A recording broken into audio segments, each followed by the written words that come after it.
Fala pessoal, tudo bem com vocês? Professor Pedro por aqui, resolvendo questões do segundo exame de qualificação do vestibular UERJ 2024. Nesse vídeo vamos resolver a questão de número 44 da prova. E se você quer ficar por dentro de tudo que rola por aqui para conseguir bastante material de qualidade para estudar e ser aprovado no curso dos seus sonhos, não deixe de se inscrever no canal e ativar o sininho. Sem mais delongas, assunto aí que a UERJ gosta demais, né? Falar de hormônios, enfim.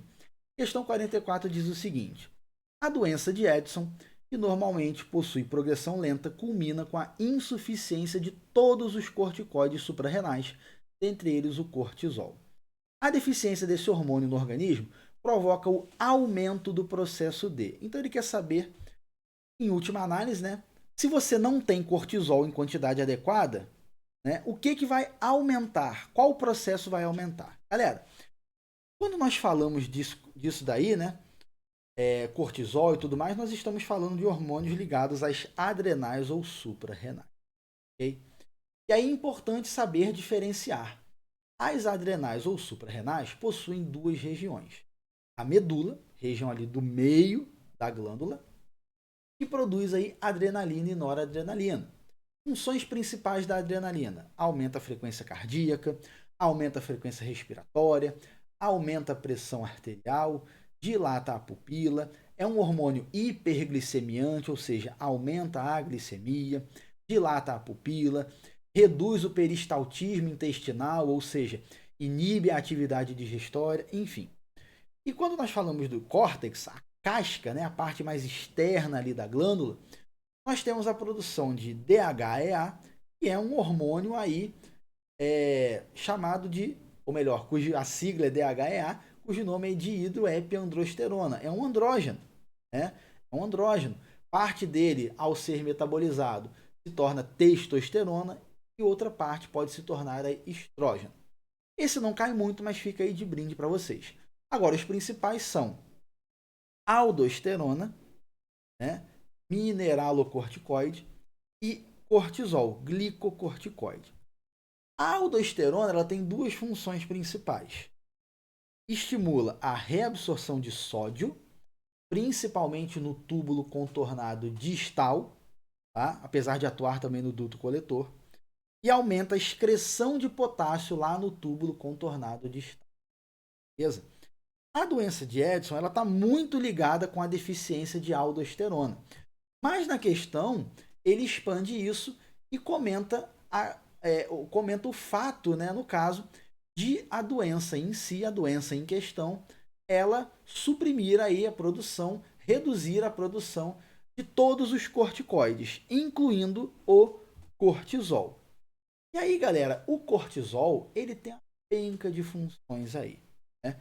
O cortisol, ele é hiperglicemiante, ou seja, ele aumenta a concentração de glicose no sangue. Também aumenta a concentração de ácidos graxos e aminoácidos no sangue. Até porque, né, o cortisol ele estimula a gliconeogênese. Então, é pertinente que tenha mais aminoácidos no sangue. Ácidos graxos não, porque o ácido graxo não é substrato da gliconeogênese. Né? Bora lembrar. O que é gliconeogênese?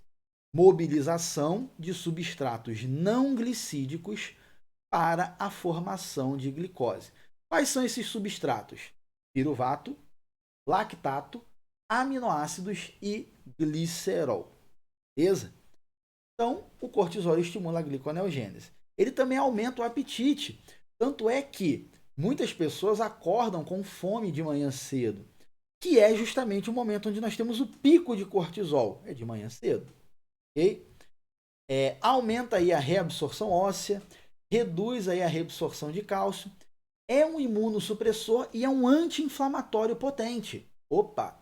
Então o cortisol, ele é anti-inflamatório. Filha? Está ligado ao estresse. Elevadas concentrações de cortisol possuem relação com estresse e mau humor. Por que você acorda pé da vida de manhã cedo? O cortisol está alto. Estresse, mau humor. Beleza?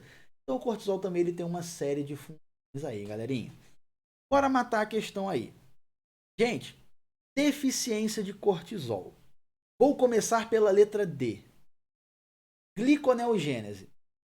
Galera, eu acabei de falar para vocês que o cortisol ele estimula a gliconeogênese.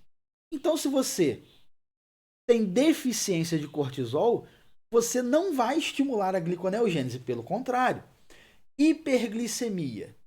O cortisol, ele é hiperglicemiante. Ele aumenta a quantidade, a taxa de glicose no sangue.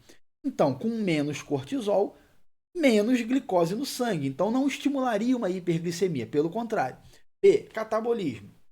A gliconeogênese, galera, para ensino médio, ela é muito estimulada em condições de jejum. Ela é um processo, né, daquela mobilização dos substratos, né, lactato, piruvato, glicerol, aminoácidos, para a produção de glicose. E sem contar que o cortisol ele pode estimular também a glicogenólise, quebra do glicogênio. Então ele estimularia o catabolismo, né? Então, com a redução do cortisol, você não estaria aumentando o catabolismo, mas dependendo de como for, você estaria reduzindo esse tipo de processo, ok? Lembrando aí que no nosso metabolismo nós temos anabolismo, reações de síntese, e catabolismo, reações de degradação. Letra A, de acerto, inflamação, que é o nosso gabarito. O cortisol, como eu falei para vocês ainda há pouquinho, ele é um hormônio que tem propriedades anti-inflamatórias. Então, se a produção de cortisol é anti-inflamatória, a não produção aumentaria o processo de inflamação. Gabaritex, letra A. Beleza, galera? Espero que tenham entendido, espero que tenham gostado de mais essa resolução. No mais, se ficou alguma dúvida, é só deixar nos comentários. Não deixe de se inscrever no canal, ativar o sininho. Também deixe o seu like e o seu comentário. Forte abraço e até a próxima. Tchau, tchau.